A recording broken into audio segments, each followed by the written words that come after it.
This is What Now with AI. I'm Tom, and I'm an AI skeptic. And I'm MJ, and I'm an AI realist.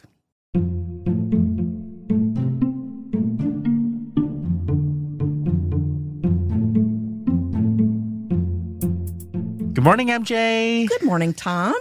Really excited to talk to you about AI today. Any AI new developments in store for our listeners? So, Google has Notebook LM. Yep.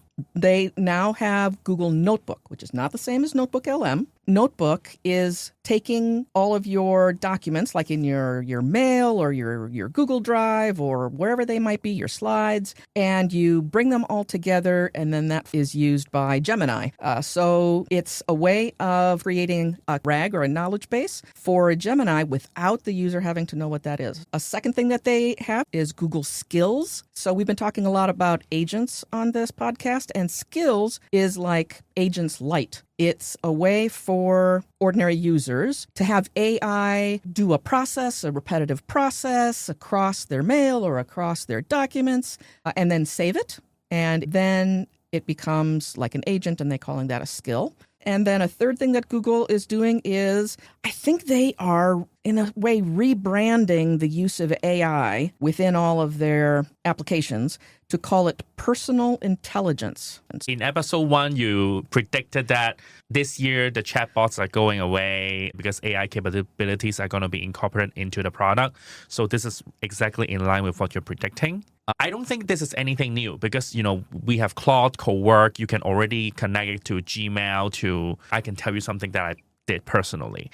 I visited all 50 states, right? Yeah. I just asked Claude Cowork to pull out all the accommodation and flight details from my Gmail and create a spreadsheet, like calculating how much money I spent visiting all 50 states. Wow. And it can already connect to Gmail API. I think I might have gotten it slightly wrong in that it's not the chat box that's going to go away. It's all of our other interfaces are going to go away, which is what we saw with television, for example. Our TVs are monitors that we have different accessories for that we plug into it. So it's supplanted our original idea of what a TV is. I think the thing to watch in the next, I don't know how long it'll take. Maybe it'll take a decade. Maybe it'll take 5 years. I grew up, you've grown up, with the document interface. We start with a blank page. That's our big metaphor. I think that's going to go away. I think is that the chat box will supplant our existing interfaces, just as a possibility. Like Siri? Sort of like Siri. The next generation will not have seen a document word processing interface. They'll sit down maybe and all they'll see is the chat box. And behind the scenes, it'll create documents, it'll create emails, it'll create all of these things. Or they just say it, like you said, to Siri. Mm-hmm. Okay, we'll see if what you predict comes true. We'll be back here in a decade. Yeah. Okay, all right, good. Wherever you are, wherever I am, we'll call in together. Sure. Okay, it's a date. I came across this article on LinkedIn yesterday. This article seems interesting. Click into it. Oh, the names are so familiar. My grad school classmate and my faculty supervisor wrote this article. Right. So this is a Stanford study presented at a conference. They fed identical 8th grade essays through 4 major AI models with different student demographic cues attached. And then they found systematic stereotype-aligned shifts in feedback condition on presumed student attributes, even when the essay content was identical. So with feedback for students marked by race, language, or disability. What do you think about this study? I love lots of things about this study. I think the methodology is a great model for how we as academics can create benchmarks for model performance. In fact, I'd love to see the methodology that's used here run on current models.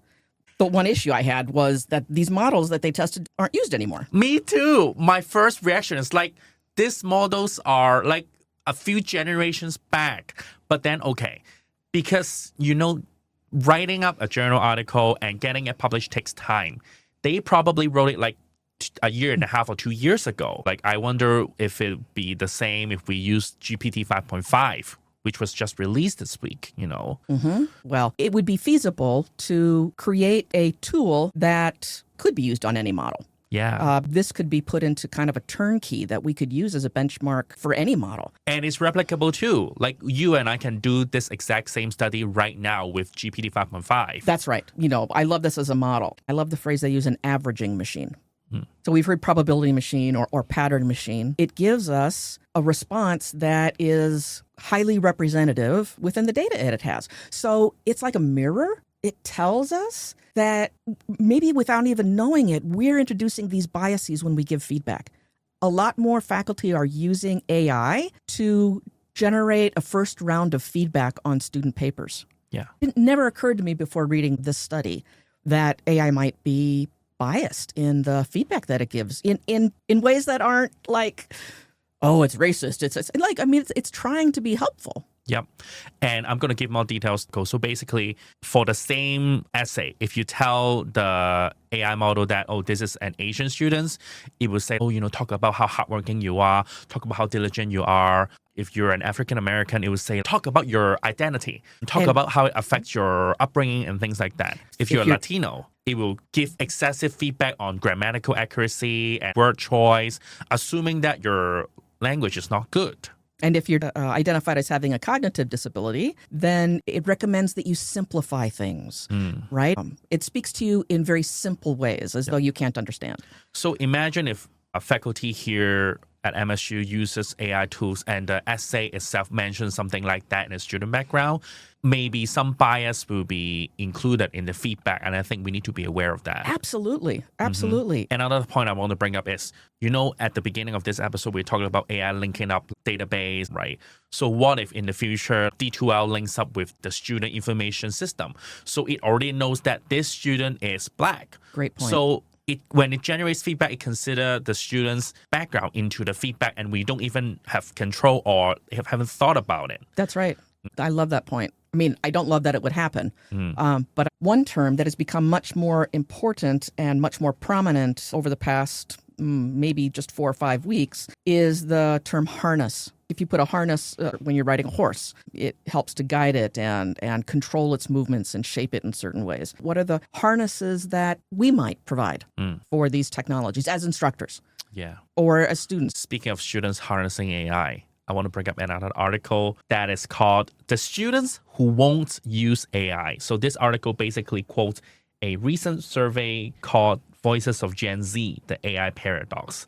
And it found that over the past year, Gen Zers' sentiments towards AI has grown significantly more negative on 3 of the 4 emotions measured in both years. Excitement for AI has dropped 14% points since 2025, and hopefulness has fallen 9 points, while anger has increased 9 points. At the same time, anxiety about AI is steady.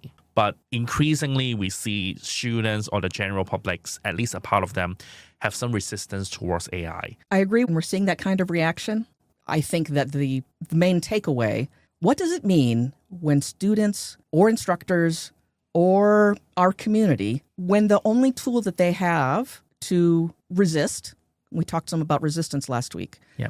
So when I hear that fear is increasing, that's the kind of response that I think is reasonable in any situation when you don't have alternatives for how it is to act. Frankly, the way that we should be teaching students should be things that provide avenues for action, like this harnessing, like putting limits on it. I think it comes back to empowering.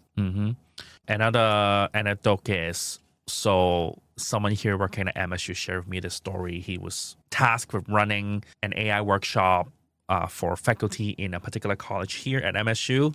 One of the instructors refused to attend and wrote like a lengthy email to the head and the person running the workshop saying like, I will never use AI. Why are you making me come to this workshop? And this is why. And like, I don't want my students to use AI either. And so I think this kind of resistance towards AI, we've talked about this, exists among us.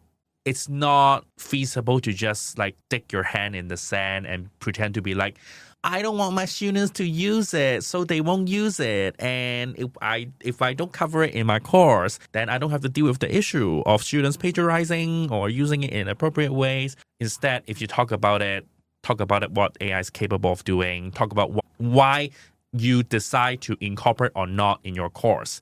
That will actually empower students more, give them informed choices too. That's absolutely right. And I want to read you an interesting poem I saw on Blue Sky. Ties in back to AI capabilities being incorporated in many products that we use, plus general sentiment towards AI. So this is by Kelly Link on Blue Sky.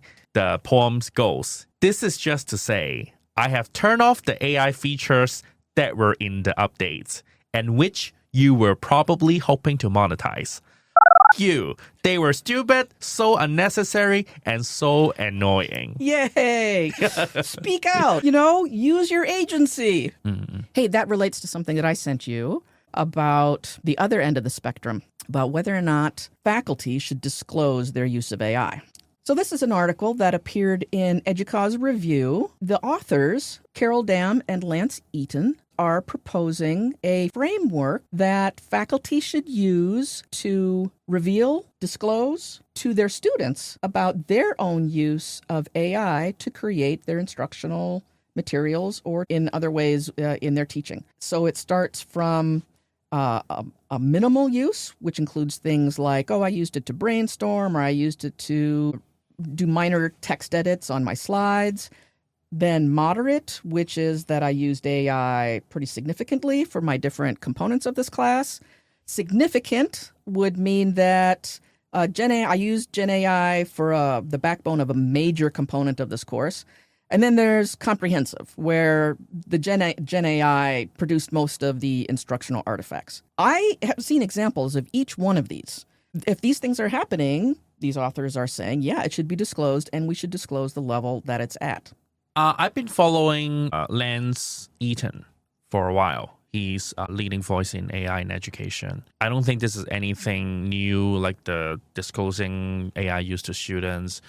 But that reminded me of this recent discussion I had with, again, some folks here at MSU. If there are students who are actively resisting AI and universities have to disclose whether they use AI in teaching or not, do you think in the future there will be a group of students who pick universities based on whether that university is big on AI or not? That's a great question, and I wonder if that's happening already. It's just we haven't asked that question. Yeah, and to be honest, I think it's totally difficult to avoid. Like, it's just hard to find a university in which like every single faculty member refuses to use AI. Oh, no, I don't think we'll ever Right. get that. One question that I have is, in the classes that either you design or that you see are being designed, is there a standard way of disclosing? I've seen that, at least here at MSU, if images are generated using AI, usually it would say like generated using .e or generated using GPT image 1.5 or 2, which just came out. Yeah. In terms of the actual content, no, not really. Yeah. Is that something that you have considered including in the courses you design? Actually, that ties back to people's perception of AI in general, right? So like when we are designing courses, they are for working professionals, and we don't know if disclosing it will lead to people dropping out from their course, like asking for a refund. Well, but maybe that's the ethical thing to do. That is true. I would definitely say that I use AI in every single course that I produce. I love instructional designers creating assessment questions, populating instructional materials based on whatever we receive. Like, I'm producing a course on like machine learning, and I was provided with a bunch of slides. I don't really know about machine learning myself, but I use AI to assist me in producing instructional materials. And so it takes the place of the subject matter expert in that. Yes, that's true. Wow. And we've talked about that before. Right now there are like tools that basically reproduce an entire LMS course for you based on a topic. You don't even need to tell it the curriculum or the learning objectives. It would generate the entire course for you with like animation, videos, narration, and like assessment activities. We've talked about how it might be doing more of the instructional design work, but what you're bringing up is it could do more of the instructor's work too. So, which brings back to the question, like, I don't know if we've talked about this before, but if at least the newer instructional design nowadays, we are all using the same kind of GenAI tools to generate instructional materials, it doesn't really matter which university the course is being produced by anymore. Like, I can produce the same course that my buddy at MIT. I have friends working at MIT. I have friends working at Harvard. We are all using the same AI tools to generate courses. I love this again because it's a concrete use case of why it is that we need to change the kinds of conversations that our institutions are having about AI, right? We have to move beyond, are we using it or not using it? Two, we know that AI will tend to produce the same thing. Yeah, fine. Right now we're talking about AI slop, but we have to get beyond that. It's not about, oh, is it slop or not? Because we know how to recognize if it's good or not, right? But we don't know how to recognize if it's the same thing that it's generating for somebody else. Yeah. So we should just assume that it does. And then the conversations we have would be, what are the prompts that we need to give in order for it to generate something that is unique to us? What are the instructions? What are the harnesses? What are the environments, right? So that we get something that still aligns with the kind of education that we think is distinctive to us. I actually saw a post on the professor's subreddit. Like, one of the universities in the US right now, apparently, they are scraping contents from the LMS system and producing courses automatically without the professor's approval, because whatever you teach us belongs to the university. Oh, wow. Oh, So MJ, whatever you're teaching right now could be taken by MSU to produce courses to make money for MSU. You don't get any cut. If you could see me now, I have the Shaking. emoji. I'm shaking. I have that emoji that has the, oh my God. Wow. Okay. All right. We should have seen this coming. Yeah. Intellectual property. We've been worried about the AI companies. Gosh, but we got to be worried about our institutions. Yeah. Wow. And if institutions decide to start monetizing that and selling it to publishers or, oh, Tom, you just made me very scared. Let's end the podcast with something that's uplifting. You sent me an article that covers a new AI model produced by OpenAI. Yes. We can probably produce some Where's Waldo? I loved coming across this article and Where's Waldo? It's a big part of our lives when my children were little. It was great. They could be occupied for hours just sitting and looking for Waldo. I thought this was really funny. It's called Where's the Raccoon with the Ham Radio? We were talking about benchmarks earlier, and the benchmark here is whether or not the image generation models can create a Where's Waldo image and put in it a raccoon with the ham radio. And basically the conclusion of the article is that only GPT Image 2.0 can do that, whereas the other major models released by competitors cannot do that yet. Yeah, or they do it really poorly, or if it's there, they can't find it. Really obvious right in the center, and it's bigger than other objects, so you can spot it. It really took me back to some of the things that I remember from doing this with my kids when they were little. Or like generating find 10 differences between two pictures. Oh, yeah. So when Sam Altman announced that he described GPT Image 1.0 and 2.0 as the difference between GPT 3 and 5, which is huge. Yeah. When we think of AI generated images, we think of like people with 6 fingers. Yeah. And like crooked text. I haven't tested out the new model yet, but I'm excited to see what kind of new stuff it does. I have tried to use AI to help me with a pattern or, help me create an image or things like that. I wanted to do something in the style of a little iPad video game that I really like. Wasn't able to do it 6 months ago when I tried to create the first image, but it was able to do it amazingly well this last weekend. And I want to bring up another anecdote, a conversation I had with someone. He's an instructor at a tribal college here in Michigan, and he just discovered Notebook LM, and he's like, I have been using it to produce a lot of infographics, which in the past, it would take him maybe like weeks to produce one. But now, a few prompts, and he can produce a lot of infographics. I think the key point here, it really helps his students learn the key concept without him spending too much time beating himself over it about how to produce the actual graphics with no skills. Yeah. I know that we want to start the episode with the new things to do, but I'm going to try to end it with one as well. how wonderful it would be if that instructor taught the students how to vibe, create their own infographics for things that they don't understand. Yeah. It's also kind of metacognition, right? Measuring how That's much they right. know through quizzes or like generating study guide through the prompt. Yeah. Or even like, I think using vibe coding to create some kind of games because he teaches math. Design some interactive visuals going back to a few episodes ago. That's right. So many ways to make learning better through the use of GenAI. Right. And I think you're absolutely right. Bringing it back to metacognition, I just get so inspired thinking about the possibilities of empowering our students to be able to create their own learning materials. That's so true. And giving them the option to not use it too. What Now with AI is a product of AI Commons. The contents in this podcast are openly licensed via Creative Commons license BY-NC-ND. Views expressed are those of the individuals and do not necessarily represent those of Michigan State University. This episode was recorded on April 29th, 2026.